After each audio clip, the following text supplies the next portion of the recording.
धोरोम सोलोंथाइ आरो हारिखौ लानानै जोंनि बर' बिमा बिफाफोरा गावनि गथ'फोरनो मोजां आखुथायखौ दानायाव खामानि मावनांगौ होननानै दिनै जों बारग' एनडिएफबि इउनाइटेड फराम अफ एक्स एनडिएफबि आरो सिसिबाइ जोंहा मोननै गोख्रों प्लेटफर्म दङ एक्स एनडिएफबिफ्रा बे प्लेटफर्मनिफ्राय दिनै जोङो बर' गार्जेनफोरखौ गुरैयै खावलायहरदों होननानै मुंख्लंफोरखौ बिथा खालामनानै दिनै जोङो समाज फोसाबनायनि सायाव गोरा गोख्रोङै बारग' एनडिएफबिफ्रा खामानि मावनो लादों स' दिनैनि तारिखाव जों जागायजेनबाय बियो मोनसे फिसा जागायजेननाय जोंनि थाखाय दिनै जोङो पस्टारिं खालामदों 25 बोसोर बैसोनि उन्दै बर' गथ'फ्रा हौवासा हिन्जावसा बिथांमोना फेनाय मुवा बाहायनायनिफ्राय गोजानाव थानांगौ फेनाय मुवा होनबा दिनैनि तारिखाव जों नुयो ड्राग्स गान्जा सिगारेट जौ अनेक बायदि रोखोमनि फेनाय मुवाफोरा जोंनि गेजेराव मोनफैदों आरो बेबायदि मुवाफोरखौ दिनै जोंनि इयुनफोरा यांफोरा सेंग्रा सिख्लाफोरा दिनै बाहायनानै गावखौ दिनै नस्थ' खालामनायजों लोगोसे हारिखौबो दिनै नस्थ'नि लामाजों लांनायखौ दिनै बारग' एनडिएफबिफ्रा नुदों आरो बेनिफ्राय दिनै जों नुदों समाजाव जुब्रिया खालामनाय माखासे जेंना निउसाव जेब्ला नोंथांमोना जेब्ला फोसावो जों नुयो फेसबुकाव दिने सोरनिबा हिन्जावा सोरबा हौवाजों सोरबा हौवाया सोरनिबा हिन्जावजों दिनै लांखारगासिनो बेबायदि जुदि जाबाय थायोबा जोंनि न'खरा बायलांगोन बै न'खराव दिनै गथ' गथाय दङ जों नुदों सोरबा आइजोआ सानै गथ'खौ गारनानै गुबुन हौवाजों खारदों बै गथ'फोरनि भबिष्यतआ मा जागोन बिथांमोननि इयुनजों दिनै हारिया ओनसोला दिनै नांथाबनानै दङमोन बे सानै गथ'फोर जाय बिमाया दिनै गावनि गथ'खौ गारनानै खारलांदों गुबुन हौवा लाहैदों थ' बेबायदि थांबाय थायोबा जोंनि समाजा ओरैबायदि मोनसे एबनर्मेल अबस्थायाव सहैगोन आरो बे अबस्थायाव सहैबा जोङो जाथिनिफ्राय जाथि हिसाबैनो बुहुमनि बिखानिफ्राय दिनै गोमालांगोन एनडिएफबिआ 34 बोसोर जि गोलाव मोनसे हाथियारनि संग्राम खालामदोंमोन बे संग्रामा जोंहा थोंजोङै जुदि बुङोब्ला जोङो हारि बायदियै गावनि हायाव राजखान्थियारि मोन्थायखौ लानानै जोंनि हा हु अधिकारखौ लानानै देदगा दुदगायै मानसि बायदि थांना थानायनि थांखिजोंनो एनडिएफबिआ 34 बोसोर गिख्रंथाव हाथियारनि संग्रामखौ खालामदोंमोन आरो बे संग्रामाव दिनै बे थांखिखौ हमथाबनानै जोंनि मुंख्लंफोरा गावनि बेसेन गोसा थै जिउखौ बावसोमनानै हारिनि थाखाय अर्थात जोंनि इयुन मोजांनि थाखाय बिथांमोना गावसोरनि बेसेन गोसा जिबनखौ दान होनानै गालांबाय स' दिनै मुंख्लंफोरनि बे बावसोमनायखौ जोङो नोजोर बोनानै बिथांमोना जाहाथे जेन हारिखौ बुहुमनि बर' हारिया जाहाथे जेन बुहुमनि बिखायाव हारि बायदियै मोजाङै थांनानै थानो हायो गासै बिथिङावबो गोग्गोयै थांनानै थानो हायो बे सार्थजोंनो बिथांमोना जाहाथे गावसोरनि बेसेन गोसा जिउखौ बावलांबाय बिथांमोननि जिउ बावनायखौ जोङो नोजोर बोनानै गोथाङै थानाय दिनै बारग' एनडिएफबिफ्रा समाजारि फोसाबनायनि बेलायाव दिनै जों खामानि मावदों समाजखौ जों मानो फोसाबनो नागिरदों समाजा जुदि जेंनाजों बा समाजनि बेरेखाजों जुदि समाजा थांनानै थानांगौबा जोङो समाजा जुब्रिया जागोन समाजा जुब्रिया जायोब्ला ओनसोला जुब्रिया जागोन ओनसोला जुब्रिया जायोब्ला हारिया दिनै जुब्रिया जागोन बेवहाय नोजोर बोनानै मुंख्लंफोरखौ बिथा खालामनानै दिनै जोङो समाज फोसाबनायनि सायाव गोरा गोख्रोङै बारग' एनडिएफबिफ्रा खामानि मावनो लादों स' दिनैनि तारिखाव जों जागायजेनबाय बियो मोनसे फिसा जागायजेननाय जोंनि थाखाय दिनै जोङो पस्टारिं खालामदों 25 बोसोर बैसोनि उन्दै बर' गथ'फ्रा हौवासा हिन्जावसा बिथांमोना फेनाय मुवा बाहायनायनिफ्राय गोजानाव थानांगौ फेनाय मुवा होनबा दिनैनि तारिखाव जों नुयो ड्राग्स गान्जा सिगारेट जौ अनेक बायदि रोखोमनि फेनाय मुवाफोरा जोंनि गेजेराव मोनफैदों आरो बेबायदि मुवाफोरखौ दिनै जोंनि इयुनफोरा यांफोरा सेंग्रा सिख्लाफोरा दिनै बाहायनानै गावखौ दिनै नस्थ' खालामनायजों लोगोसे हारिखौबो दिनै नस्थ'नि लामाजों लांनायखौ दिनै बारग' एनडिएफबिफ्रा नुदों आरो बेनिफ्राय दिनै जों नुदों समाजाव जुब्रिया खालामनाय माखासे जेंना निउसाव जेब्ला नोंथांमोना जेब्ला फोसावो जों नुयो फेसबुकाव दिने सोरनिबा हिन्जावा सोरबा हौवाजों सोरबा हौवाया सोरनिबा हिन्जावजों दिनै लांखारगासिनो बेबायदि जुदि जाबाय थायोबा जोंनि न'खरा बायलांगोन बै न'खराव दिनै गथ' गथाय दङ जों नुदों सोरबा आइजोआ सानै गथ'खौ गारनानै गुबुन हौवाजों खारदों बै गथ'फोरनि भबिष्यतआ मा जागोन बिथांमोननि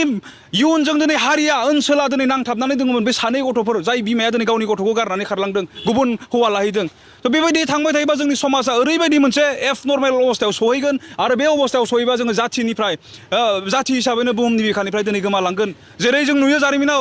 बुहुमनि बिखायाव थानाय बयनिख्रुइबो देरसिन जुनार जुरासिक पार्कआ गोमालांबाय बेबायदि बर' हारियाबो बुहुमनि बिखानिफ्राय गोमालांगोन बेखौ नोजोर बोनानै बारग' एनडिएफबिफ्रा गिखांनाय मोनदों आरो जोङो दिनैसिमबो जोङो आरामै गावनि पार्सनेल लाइफनि सिन्ताधाराजों खामानि मावनो दिनै बेबायदि जेंनाफोरा जोंखौ थोनाखै समाजनि थाखाय नोंथांमोना दावगाबाव होननानै जोंखौ दिनै बे जेंना आरो जोंनि मुंख्लंफोरा दिनैबो इनकारेज खालामबाय थादों स' बेबायदियै जोङो नैबे दिनैनि बे फिसा हाबाफारिखौ जों जागायजेनदों आरो बिभिन्न फैबाय थानाय समफोराव जोंहा माखासे स्ट्रेटेजि पलिसिफोर दंबावो बेबायदियै जोङो खामानि मावनानै जोंनि जेंनाखौ जोङो जेरैखि जाया जोङो फोसाबनानै लागोन जोंनि समाजखौ गोग्गो खालामनो जोङो सान हर खामानि मावगोन आच्चा जों नैबे बेलायाव जों बुंनांगोन जिहेतु गार्जेनफोरनिबो बेयाव मैखोमै रल थानांगौ जिहेतु नाय आङो एनडिएफबिआव जि गोलाव सम गावनि समखौ होबोबाय आंनि एक्सपिरियेन्सआव आङो माखासे रोखा जादों दिनै जोंनि समाजाव जि जेंनाफोरा नुदों अर्थात जे उन्दै गथ'फोरनि जि जेंना बे जेंना नुजानाया गिबिसिनथारावनो बिमा आरो बिफा अर्थात गार्जेननि जेननाय जों मालाबा रागा जोङो दिनै बिमा आरो बिफाया दिनै गावनि देहानि गोजोननायनि थाखायल' माबा मोनसे खालामनानै दिनै एक्सिडेन्टेलि गथ'फ्रा जोनोम जादोंमोन नामा मानो दिनै 17, 13, 12, 14 बोसोरनि बयसनि गथ'खौ बिमा बिफाया मानो दिनै कन्ट्रल खालामनो हाया? जों नुदों हायो, जोंहा फोथायनाय दङ हायो बे बिमा बिफाफोरा, खिन्थु सिस्टेमाव दिनै खामानिखौ मावनो रोङाखै। गावनि गथ'नो दिनै सोलोंथाइ होनो माबायदि खस्थ' खालामो जोंनि गार्जेनफोरा। फुङाव सिखारनानै गथ'नो टिफिन रेडि खालामो, गथ'खौ दिनै फरायहोयो, सान्दुं अखा नागारनानै नेवसिनानै गावनि खिथुनाव साइकेलाव थिखांनानै सोरबाया 5 किल'मिटार, सोरबाया 6 किल'मिटार, सोरबाया 8 किल'मिटार गोजानाव स्कुलाव इंलिस मिडियामाव दिनै फरायगासिनो दङ। खिन्थु आखु दानायाव मोजां जे गथ'फोरनो आखुथाय होनांगौ, बेयाव दिनै जोंनि गार्जेनफोरा जेननायखौ दिनै जों नुदों। आरो बेवहाय जों खावलायनो नागिरदों, जों नुदों सरासनस्रा मोनसे न'खरनि गार्जेनफोरा दिनै गथ'खौ धोरोम बिथिङाव दिनै बुजायो, धोरोम बिथिङाव बुङो, सोलोंथाइ बिथिङाव दिनै बुङो, नाथाय जोङो जोंनि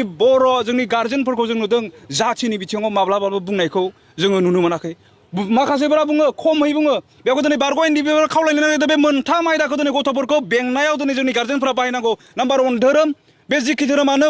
फोथाया मानो बे धोरोमनि सायाव बिथाङा गावनि गथ'नो गियान होनांगौ। नाम्बार 2 सोलोंथाइनि बेलायाव नोजोर होनानै गावनि गथ'फोरखौ बोसोन होनांगौ। नाम्बार 3 हारिखौ, बे हारिया दिनै गैफायिखायनो जोंनि उन्दै उन्दै गथ'फोरा नस्थ' जादों। बे हारिया दिनै लोगोआव बुजायनाया गैफायिखायनो सोरबा बर' आइजोआ गुबुनजों दिनै हाबा जादों, सोरबा बर' सेंग्राया गुबुनखौ दिनै हाबा खालामदों। जाथिनि गोबां जेंनाफोरा दिनै जोंनि समाजाव नुजादों, जाथिनि फारसे बुजायनाय गैयिखायनो। जुदि उन्दै समावनो बे बिमा बिफाया जोंनि गार्जेनफोरा हारिखौ लाफानानै जुदि सासे गथ'खौ जुदि बिनि गथ'नि आखुथायखौ जुदि दायोब्ला, आं सानो बुहुमनि बिखायाव बर'फोरखौ रावबो हिलायनो हानाय नङा। जोंहा मोननैल' जों दिनै जोंनि गार्जेनफोरा गावनि गथ'खौ बुजायनायखौ जों नुदों, धोरोम आरो सोलोंथाइ। नाथाय जेब्ला जाथिखौ लाफागोन, देरनानै जेब्ला बाहेरायाव ओंखारगोन, गावनि समाजनिफ्राय एसे गोजानाव थांगोन, अब्ला नुगोन मोनफ्रोमबो बिथिङाव जाथिनि जेब्ला सिन्ता धाराया हाबो, गासैथिंबो दिनै नासयनायखौ नुगोन। आरो बै बेक्तिया, बै गथ'आ सिन्ता खालामगोन, आंजोंबो जिहेथु जाथिया नांफानानै दङ, आं नस्थ' जानो हानाय नङा, आं गाज्रिखौ मावनो हानाय नङा। बेबायदि सिन्ता धाराजों दिनै जोंनि गथ'फ्रा जिबनखौ खांगोन। बेवहाय आं खावलायदों धोरोम, सोलोंथाइ आरो हारिखौ लानानै जोंनि बर' बिमा बिफाफोरा गावनि गथ'फोरनो मोजां आखुथायखौ दानायाव खामानि मावनांगौ होननानै दिनै जों बारग' एनडिपि, इउनाइटेड फराम अफ एक्स एनडिपि आरो सिसिबाइ, जोंहा मोननै गोख्रों प्लेटफर्म दङ एक्स एनडिपिफ्रा। बे प्लेटफर्मनिफ्राय जोङो बर' गार्जेनफोरखौ गुरैयै खावलायहरदों। दिनै जों नुदों जोंहा माखासे पिकनिक स्पटफोर दङ आरो माखासे जोंनि गेदेमाफोरा जायफोरा फाइनान्सियेलि मोजां, बिथांमोना दिनै बिजनेस पलिसिजों रिजर्टफोर बानायनानै नुदों। बेखौ जोंहा बुंनांगौ जेबो गैया। नाथाय बिनि सिङाव जुदि जोंनि समाजखौ धंस' खालामनायनि माखासे षड़यन्त्रफोरा जुदि सोलिदोंबा, खिन्थु बेयाव दिनै बारग' एनडिपिफोरा सिरि थानाय नङा। बेवहाय आङो